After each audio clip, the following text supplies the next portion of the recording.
večina ljudi reče, ko se upokoji, kaj bo zdaj, kaj bomo počeli, ker so dali vso energijo v službi in pravzaprav niso imeli nekih hobijev posebnih, pa pravzaprav niso vedeli, kaj bi počeli, ko so šli v pokoj.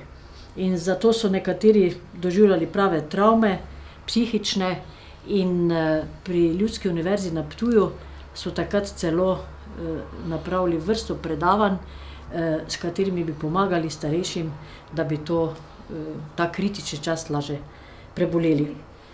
In vsak zdravnik oziroma vsak predavatelj je na koncu svetoval ljudem, naj gredo v naravo. Ker sem bila pa jaz takrat še aktivna vodnica planinska, so me kolegi naprosili, da naj poskušam pripraviti kdaj kakšen izlet v naravo, da bi oni sploh videli, kako to gre.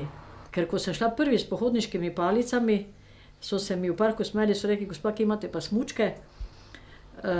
Sem rekla, pridejo za menoj, sem rekla, imam naročene, ne. Jaz sem vse na šalo obrnila, vedno nisem se nikoli nič jezila, ne. To so vse motivi tudi z naših izletov, ne. Jer nam je sam župan rekel, čujte, daj, otvorite žiro račun, pa da vam ja, kaže, koji dinarček dam. Pa smo tako osnovali društvo i otvorili žiro račun i tako otad djelujemo zvančno kao društvo. Naziv je bio Društvo za očuvanje zdravlja, naravne i kulturne dediščine.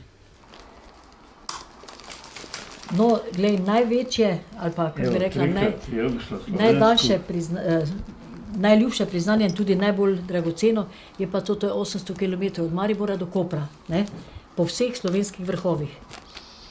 In mogoče zanimivo, veš, da sem našla, evo danes, ko sem iskala, sem našla dnevnik s planinske transverzale, ki sem ga začela pisati, glej, še enako sem pisala, kot zdaj pišem. Glej, kako sem lepo pisala že takrat. In to smo z očetom začeli hoditi, viš, in jaz sem mislila pač, da bom,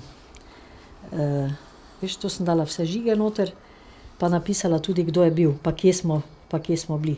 Jaz imam ob ponedeljkih bralni krožek še, mož je takrat doma, sprejema pošto pa aktivnosti za sredo, pripravlja zemljevide in vse to.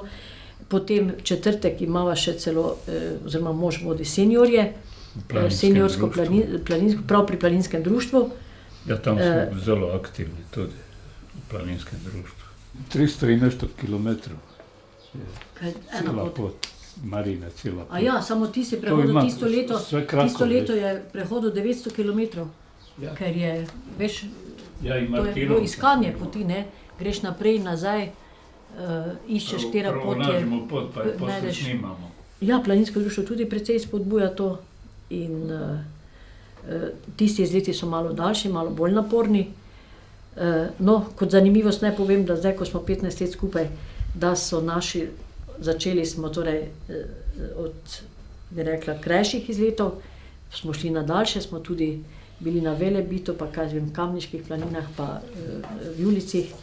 In ja, se to boš pol, smo rekli, boš pol pokazal. Meni so učitelji nekoč, torej so rekli, gospa, vi se niste nadelali dovolj najbrž na svojem delovnem mestu in zato še zdaj nekaj norite oziroma še zdaj skačete okrog. No, kadar meni kdo tako stopi na žulj, sem ji jaz odgovorila, sem rekla, gospa, kdor si je pridobil kondicijo, tisti ima kondicijo še zdaj. Kdor pa je bil nekoč za nič, pa je tudi zdaj za nič. Ti si samo posluša, kaj ga boli, hodi k zdravniku, si meri pritisk, holesterol, sladkor, ne vem kaj še vse, in je bolan. V bistvu je bolnik, ker hoče bolnik biti. Kot zanimivost tudi, kakšen je odziv med pohodniki. 80-letna gospa, ki je prišla, mi je rekla, gospa, po vaši zaslugi sem zdaj videla po 20 letih zopet luno in zvezde. Pravi, zaprem se zvečer v hišo in ne vidim ničesar in niti ne upam dostikrat pogledati ven. Pravi, zdaj pa mi je zopet, so prišle romantične noči in je rekla, zelo, zelo uživam in je precej časa hodila, dokler je lahko.